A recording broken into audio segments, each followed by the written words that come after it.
Good morning to all. Previous video में मैंने आपको क्विज़ दिया था। उस क्विज़ को बहुत से बच्चों ने अटेंड किया और उनके बहुत ही अच्छे मार्क्स आए। उसके लिए मैं आप सभी को बधाई देती हूँ।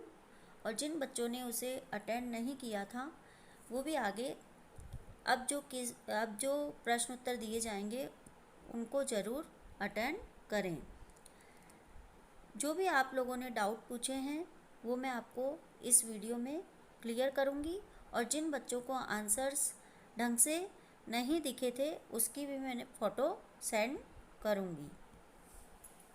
अभी तक हमने जितने भी पार्ट पढ़े हैं, अगला पार्ट हम नेक्स्ट वीडियो में शुरू करेंगे। उससे पहले आज मैं आपको एक कहानी सुनाना चाहती हूँ। उस कहानी को आप सभी लोग ध्यान से सुनिएगा और उसके मोरल को भी ध्यान से समझिएगा। बहुत समय पहले की बात है। विजयनगर में एक बिंदुलता नाम की अत्यंत सुंदर महिला रहती थी। वह कला में निपुण थी। उसे हर तरह की कला में महारत हासिल था। उसे अपने ज्ञान पर बहुत ही घमंड था। एक दिन उसने अपने घर के बाहर एक लकड़ी की तख्ती लटकाई और उसमें लिख दिया कि वो 1000 सोने के सिक्कों का इनाम उस व्यक्ति को देगी जो ग्रंथों के ज्ञान में या कला के क्षेत्र में उसे पराजित कर देगा। यह खबर सुनते ही राज्य के महल में सभी विद्वानों में होड़ लग गई कि बिंदुलता को कौन पराजित करेगा। सभी विद्वानों ने बहुत से प्रयत्न किए पर वे सफल नहीं हुए। इस तरह से दिन बीतते रहे। फिर एक दिन सवेरे सवेरे एक लकड़ी वाला व्यापारी बिंदुलता के घर के सामने से गुजर रहा था। वह जोर जोर से चिल्ला रहा था, लकड़ी ले लो, लकड़ी ले लो। यह बहुत ही मजबूत लकड़ी है जिसे एक दिन जलाने पर पूरे दिन का काम किया जा सकता है।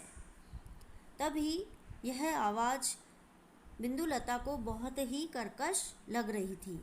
वह घर के बाहर निकली और उसने लकड़ी वाले को कहा, लकड़ी वाले, मैं तुमसे यह सारी लकड़ियाँ ले लूँगी, बताओ क्या मूल्य लगाते हो, परंतु तुम अपनी ये आवाज़ में ज़ोर ज़ोर से चिल्लाना बंद करो। तब लकड़ी वाले ने कहा, मेरी लकड़ियों के लिए मैं कोई रुपए नहीं लेना चाहता, मुझे सिर्फ मुट्ठी भर दाना चाहिए। बिंदुलता को उसकी यह बात स्वीकृत थी। लकड़ियाँ घर के आंगन में रखने को कहा। वह घर के अंदर गई और मुट्ठी भर दाने ले आई। उसने अपने हाथ को आगे करा। तब व्यापारी ने कहा, श्रीमती जी, क्या आपको मेरी बात समझ में नहीं आई? मैंने मुट्ठी भर दाना लाने को कहा था। यह सुनते ही बिंदुलता क्रोधित हो गई और उसने फटकारते हुए व्यापारी को कहा, तुम क्या समझते हो? मुझे मुट्ठी भर अनाज समझ में नहीं आता है। इस पूरे राज्य में मेरे समान विद्वान कोई नहीं है। तब उसने व्यापारी से कहा कि मुझे सब पता है, मुझसे फालतू की बहस मत करिए, ये लकड़ियाँ मुझे दे दीजिए। तब फिर व्यापारी ने कहा, श्रीमती जी, मुझे आप पर बहुत दया आ रही है। आपको अभी भी समझ में नहीं आया कि मुझे क्या चाहिए। अगर आप मुझे मुट्ठी भर दाना नहीं दे सकती तो आपको मुझे 1000 सोने के सिक्के देने होंगे। आपको अपने घर के बाहर लगी लकड़ी की तख्ती हटानी होगी। बिंदुलता ने क्रोधित होकर कहा, यह क्या मजाक है? तब व्यापारी बोला, यह कोई मजाक नहीं है। मैंने आपको लकड़ियों की कीमत बताई और आप उसे देने के लिए राजी हो गई।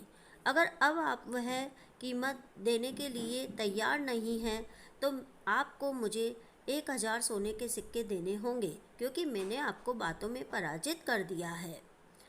यह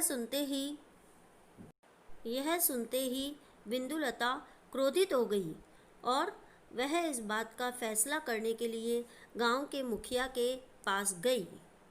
बिंदुलता मुखिया के सामने बोली, हे माननीय मुखिया जी, यह लकड़ी का व्यापारी पूरी तरह से पागल हो गया है।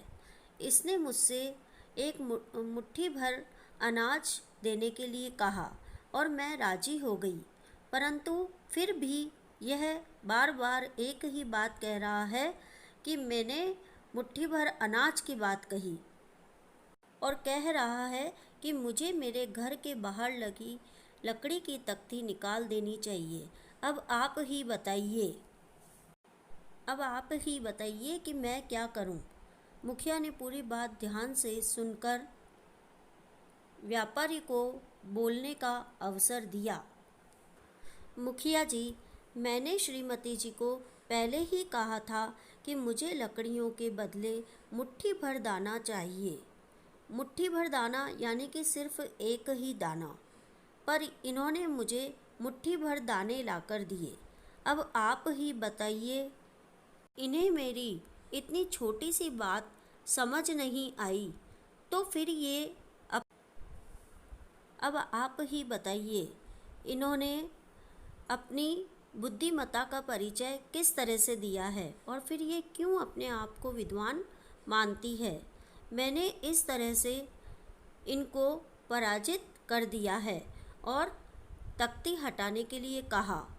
मुखिया यह बात सुनते ही बिंदुलता को बोले कि तुम्हें व्यापारी को 1000 सोने के सिक्के देने चाहिए और घर के बाहर लगी तख्ती हटा देनी चाहिए। यह व्यक्ति और कोई नहीं, स्वयं तेनालीरामा थे। वह बिंदुलता का घमंड तोड़ने के लिए रूप बदलकर वहां आए थे।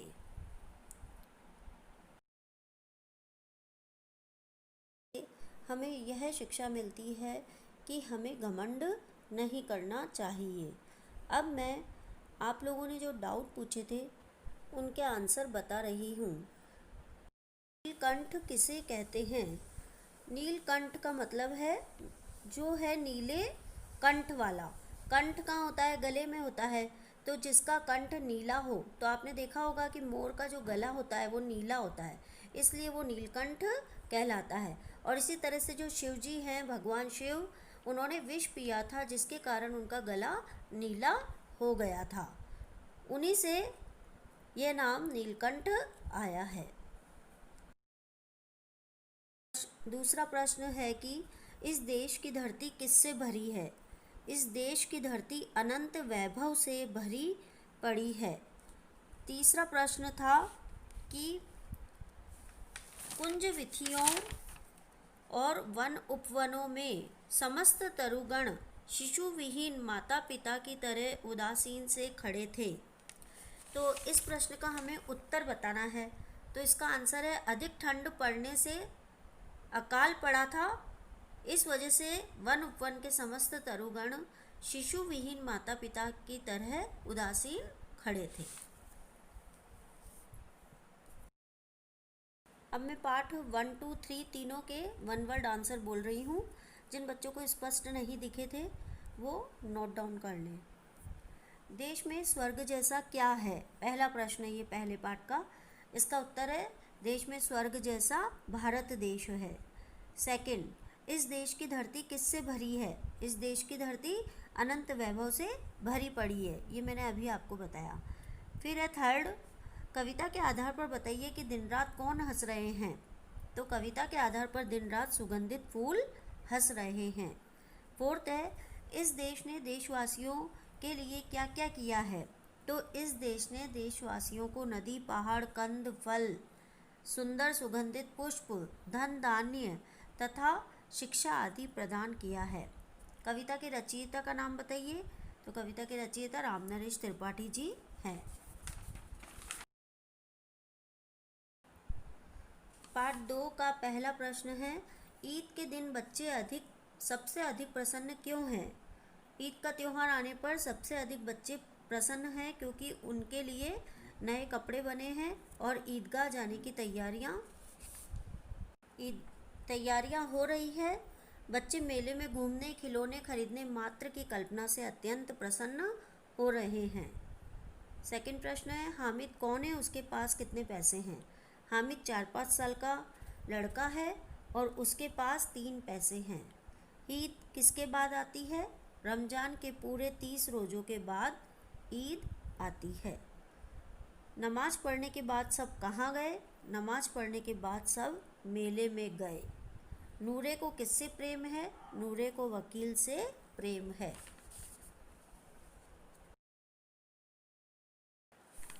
पार्ट 3 का पहला प्रश्न है, सुदास फूल की क्या कीमत चाहता था?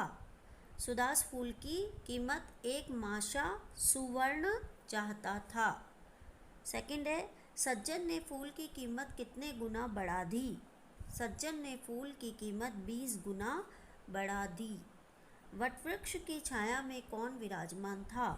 वटवृक्ष की छाया में महात्मा बुद्ध विराजमान थे। राजा जी का चेहरा क्यों उतर गया? सज्जन की 20 माशा फूल कीमत बताते ही राजा जी का चेहरा उतर गया। सुदास ने किसके चरणों के आगे कमल फूल चढ़ा दिया? सुदास ने महात्मा बुद्ध के चरणों के आगे कमल फूल चढ़ा दिया। कुछ आंसर्स बच्चों को क्लियरली दिखाई नहीं दिए थे, उनकी मैं वापस आपको पिक्चर सेंड कर रही हूँ।